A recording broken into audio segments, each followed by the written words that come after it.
بسم اللہ الرحمن الرحیم، السلام علیکم۔ آج ہم جس بیماری کو ڈسکس کریں گے وہ ہے جوائنٹس، پیلیا، یرقان۔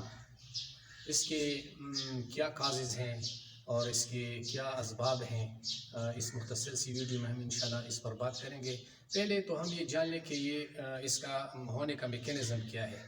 ہمارا جو خون ہے یہ اس کے 3 حصے ہیں: R B C, red blood cells, W B C, جو سفید ذرات خون کے وہ، اور پلازما۔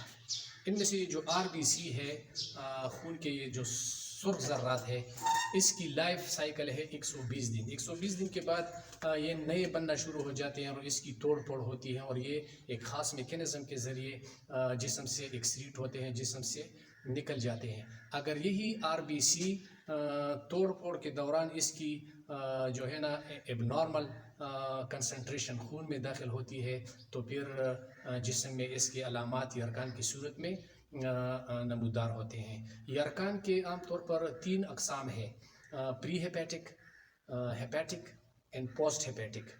پری ہیپیٹک اس کو ہم کنجینیٹل اور اس کو ہم چائلڈہڈ یرقان بھی کہتے ہیں۔ جب آر بی سی کی توڑ پھوڑ اب نارمل سے زیادہ بننے لگتی ہے تو اس صورت میں خون میں بلروبین کی جو کنسنٹریشن ہے وہ بڑھ جاتی ہے۔ آر بی سی کی توڑ پھوڑ کی جو صورت ہے اس میں بلروبین بننا شروع ہو جاتے ہیں، اور جب بلروبین کی کنسنٹریشن اپنی نارمل حد سے بڑھتی ہے تو اس وجہ سے پھر یرقان کی شکایت ہوتی ہے۔ پری ہیپیٹک میں جو آر بی سی کی توڑ پھوڑ ہے وہ کسی خاص وجہ سے ہوتی ہے۔ یہ زیادہ تر ہیریڈیٹری بھی ہوتی ہے، کنجینیٹل بھی ہوتی ہے، اس لیے چائلڈہڈ بچوں کو زیادہ ہوتا ہے پری ہیپیٹک۔ اور جو ہیپیٹک ہوتا ہے، لیور میں جو اس کی کنسنٹریشن بڑھتی ہے، لیور میں جو اس کی توڑ پھوڑ ہوتی ہے، اور اب نارمل اس کی جو کنسنٹریشن ہے بلروبین کی، اس کا اپنا میکینزم ہے۔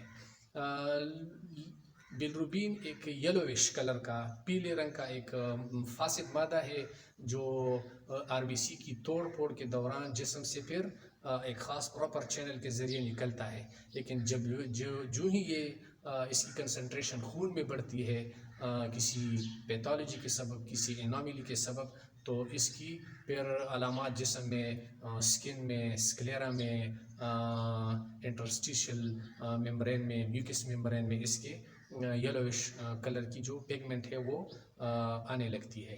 تو پری جو ہیپیٹک جوائنٹس ہے، اس کی علامات اور اس کے کازز، پہلے تو کازز میں، اس کے کازز میں ہے سائیکل سیل انیمیا۔ یہ کنجینیٹل بیماری ہے، اور اس کی وجہ سے جب ہیمولیسس ہوتی ہے، آر بی سی کی ڈسٹرکشن ہوتی ہے، آر بی سی کی توڑ پھوڑ جب زیادہ بننے لگتی ہے تو اس وجہ سے اس میں بلروبین کی کنسنٹریشن بڑھتی ہے خون میں، تو اس کی ایک وجہ سائیکل سیل انیمیا ہے۔ دوسری وجہ ہے تیلیسیمیا۔ یہ بھی چائلڈہڈ بچوں کی بیماری ہے، اور اس میں جو بون میرو ہے اور اس میں جو آر بی سی بننے کی جو پروسیس ہے وہ امیچیور ہوتی ہے، تو اس وجہ سے بھی وہ میچیور نہیں ہوتی اور اس کی توڑ پھوڑ ہوتی ہے۔ آر بی سی کی خون کے جو سرخ ذرات ہے اس کی توڑ پھوڑ ہوتی ہے اور زیادہ ہوتی ہے۔ جب زیادہ ہوتی ہے تو بلروبین زیادہ بنتا ہے، جب بلروبین زیادہ بنتا ہے تو جسم میں خاص طور پر سکلیرا میں اس کی جو آنکھ کا سفید حصہ ہے اس میں اس کی یلوش کلر نمودار ہوتی ہے۔ دوسرا جو اس کا کاز ہے، اس کا سبب ہے، وہ ہے تیلیسیمیا۔ تیلیسیمیا بھی ایک بیماری ہے، اور اس طرح اس کا جو تیسرا کازز ہے، تیسری جو اس کی سبب ہے وہ ہے انکمپیٹیبل بلڈ ٹرانسفیوژن، یعنی بلڈ ٹرانسفیوژن، ایسی بلڈ ٹرانسفیوژن جو میچ نہیں کراتا بلڈ سے، بچے کے بلڈ سے میچ نہیں ہوتا، اس وجہ سے بھی یہ آر بی سی کی ڈسٹرکشن ہوتی ہے، آر بی سی کی توڑ پھوڑ ہوتی ہے، اور اس کی صورت میں بلروبین زیادہ بننے لگتا ہے۔ ہیپیٹک میں، ہیپیٹک جوائنٹس میں عام طور پر لیور میں جب بلروبین آر بی سی کی جب توڑ پھوڑ ہوتی ہے تو اس میں بلروبین کے ساتھ ایک خاص قسم کا انزائم ہے جسے گلوکورونک ایسڈ کہتے ہیں۔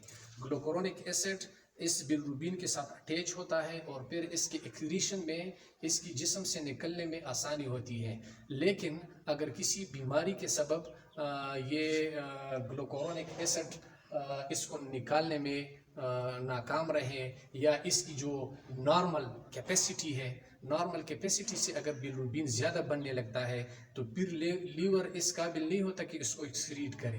تو اس صورت میں بھی لیور میں اس کی جو کنسنٹریشن ہے بلروبین کی، یہ جو یلوش کلر کا جو فاسد مادہ ہے یہ بڑھ جاتا ہے، اور پھر انسان کے جسم میں اس کے اثرات نمودار ہوتے ہیں. جب یہ ہے گال بلیڈر جی بی، یہ ہے اس کو کہتے ہیں ہم سسٹک ڈکٹ، اور یہ ہے کامن بائل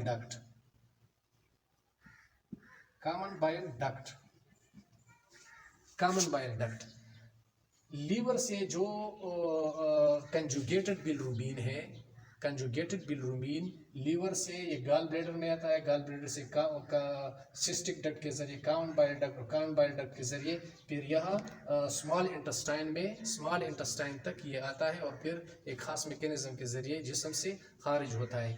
اگر کسی پیتھالوجی کے سبب لیور یہ کنجوگیٹڈ بلروبین کو اس کو ایکسکریٹ نہ کر سکے تو اس میں لیور میں اس کی توڑ پھوڑ نارمل سے زیادہ ہونے کی وجہ سے اس میں اس کی کنسنٹریشن، اس کا مقدار بڑھ جاتا ہے، جو خون میں شامل ہو کر پھر جسم کے مختلف حصوں میں اس کے اثرات نمودار ہوتے ہیں.